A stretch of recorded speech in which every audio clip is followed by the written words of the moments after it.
पंचम श्रेणी भाई भाई मान स्वागत और अभिनंदन। आम पूर्व कालांश विज्ञान समस्त विषय समाप्त करदे जहाँकि अर्धवार्षिक परीक्षा पढ़ी सारी एवं आम नूतन पाठ्यक्रम अनुसार वार्षिक परीक्षा प्रस्तुति होगा। तेणु आज आम गोटे नुआ विषय पढ़ा जाऊे विषय सामने एक धारणा दूसरी। अच्छा पिलाने आम श्रेणी गृह को आसला बेले प्रथम आम निज सीट रे बसुचे निज श्रेणी गृह में कौन कौन सब देखुचे कहला कौन कौन देखुचे टेबुल ठीक अच्छी तमे कौन कहला चौकी डस्टर चक आउ कांथरे लगा हेतिबा कांथ घंटा आउ कौन देखुचे गरम लागले फैन भी बुलुची पंखा बुलुथिबार देखुचे आउ कौन देखुचे कहि देबा सुना मणी आउ कौन देखुचे कौन देखुचे तमे प्रथमे कौन देखुचे विभिन्न चित्र मध्य जो कांथरे लगा जायछि हम सब भाई कोणी माने जो प्रोजेक्ट करि कानुचे ताको देखुचे आउ कौन देखुचे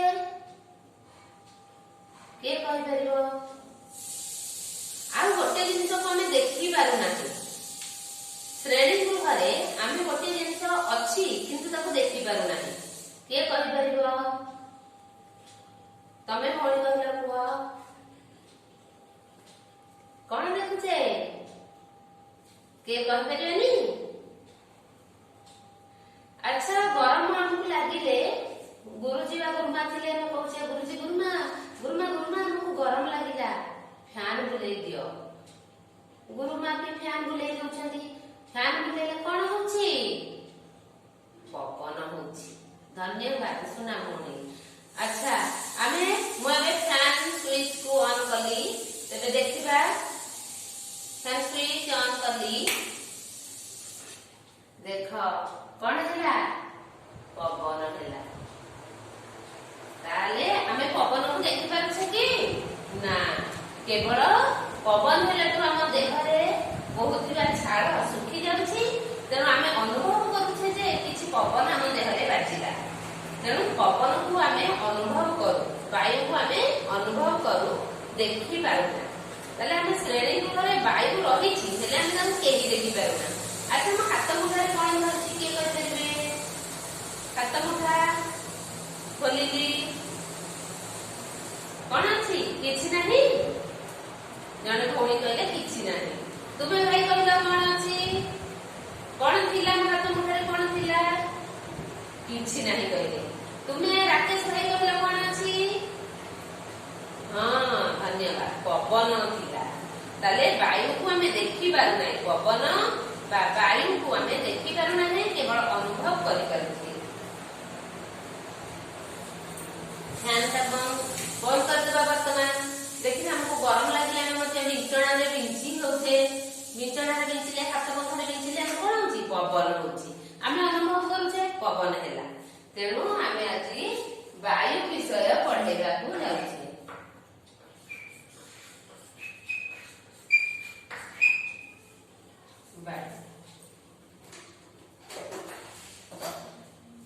ताले मु गोटे आज गोटे बेलून तुमको फुंकी के देखेबी देखिबा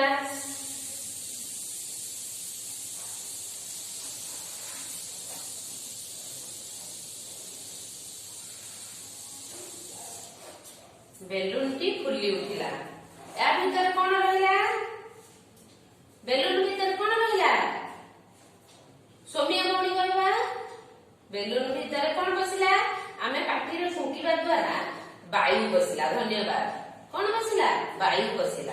अच्छा हमें जब बेलून को धीरे धीरे एमती छाड़ी दबा ता भीतर वायु बाहरी गला तेणु बेलून की फुरुची गला छोट हो गला पूर्व अवस्था को फेरी आसिला।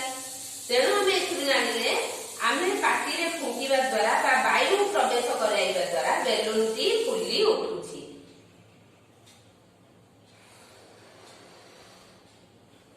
एड बेलून टी फुली उठिला आमे घर गोटे छुंची आनी फुली उठी बेलून को एटा गोटे ରୋଷେଇ କରୁଛେ ସେ ଛୁଞ୍ଚିଟି କୁଆଡେ ବେଲୁନଟି ଫାଟିଗଲା କିମ୍ବା ଯଦି ଆମେ ଗେଞ୍ଜି ଦେଇଥାନ୍ତେ ସେ କଣା ବାଟ ଦେଇ ବାୟୁ ବାହାରକୁ ପଳେଇ ଆସିଥାନ୍ତା, ବେଲୁନ ପୂର୍ବ ଭଳି ସଂକୁଚିତ ହୋଇଯାଇଥାନ୍ତା। ଏଥିରୁ ଆମେ ଜାଣିଲେ ମଧ୍ୟ ବାୟୁ ବେଲୁନ ଫୁକିବା ବେଳେ ବେଲୁନ ମଧ୍ୟରେ କିଛି ସ୍ଥାନରେ ବାୟୁ ରହୁଛି।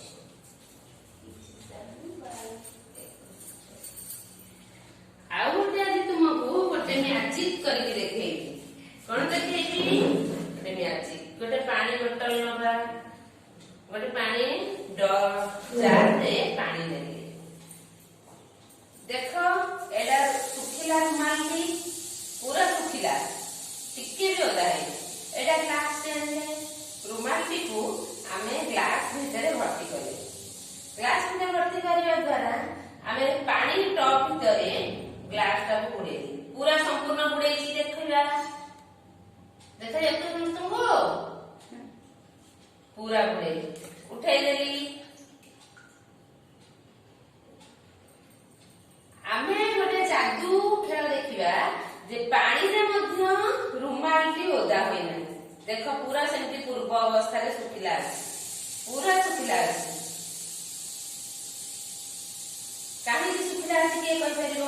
ପାଣିରେ ରୁମାଲ ବୁଡେଇଲେ ରୁମାଲଟି ଓଦା ହୋଇଯାଏ, କିନ୍ତୁ ଗ୍ଲାସ ଭିତରେ ରୁମାଲ ରଖିକି ଗ୍ଲାସଟିକୁ ପାଣି ଭିତରେ ବୁଡାଇକି ସେ ଶୁଖିଲା ସେମିତି ରହିଲା, ପୂର୍ବ ଅବସ୍ଥାରେ ରହିଲା, ଓଦା ଜମାରୁ ହେଇନି। କେମିତି ଜାଣିଲେ? କହିପାରିବା ଭଉଣୀ?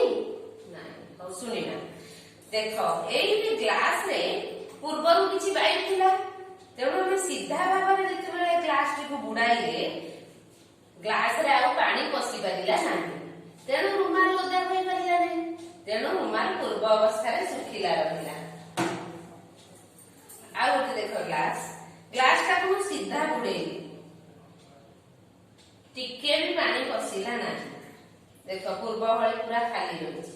କାହିଁକି ନା ଗ୍ଲାସରେ ପୂର୍ବରୁ ବାୟୁ ଥିଲା, ସେ ବାୟୁ ସ୍ଥାନ ଅଧିକାର କରି ରହିଥିବାରୁ ସେ ସ୍ଥାନରେ ଆଉ ଜଳ ପଶି ପାରିଲା ନାହିଁ।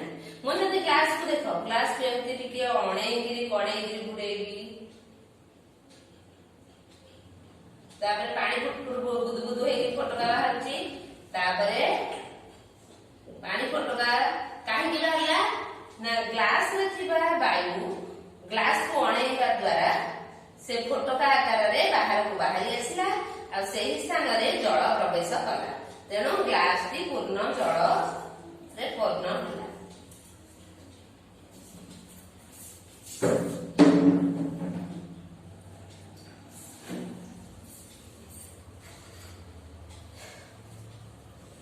ତେଣୁ ଏଥିରୁ ଆମେ ଜାଣିଲେ ବାୟୁକୁ ଗତି କରୁଥିବା ବାୟୁକୁ ପବନ କୁହାଯାଏ।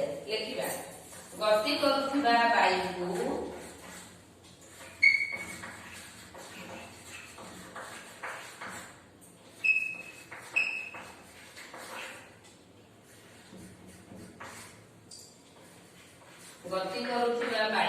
ପବନ କୁହାଯାଏ।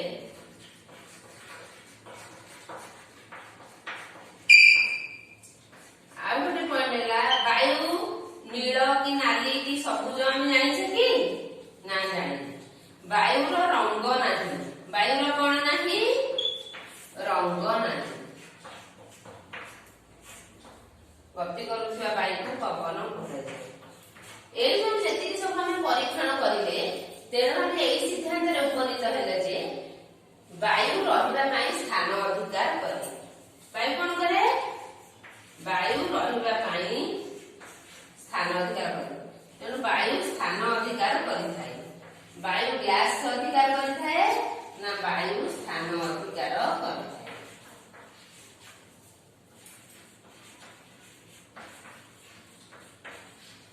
ଆମ ଚାରି ପାଖରେ ଗ୍ୟାସ ଘେରି ରହିଛି। ଆଚ୍ଛା, ଆମେ ବର୍ତ୍ତମାନ କହିଲେ ଆମ ଚତୁଃପାର୍ଶ୍ୱରେ ବାୟୁ ଘେରି ରହିଛି, କିନ୍ତୁ ଆମେ ତାକୁ ଦେଖିପାରୁନି। ତେଣୁ ଆମ ଚାରି ପାଖରେ ବାୟୁ ଘେରି ରହିଛି। ଆମ ଚାରି ପାଖରେ କଣ ଘେରି ରହିଛି? ନା ଆମ ଚାରି ପାଖରେ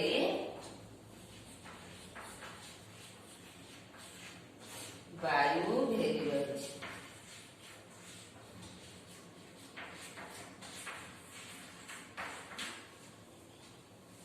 ତେଣୁ ଆମେ ବାୟୁ ବିଷୟରେ ସମ୍ୟକ ଧାରଣା ପାଇଲେ। ଗତି କରୁଥିବା ବାୟୁକୁ ପବନ କୁହାଯାଏ।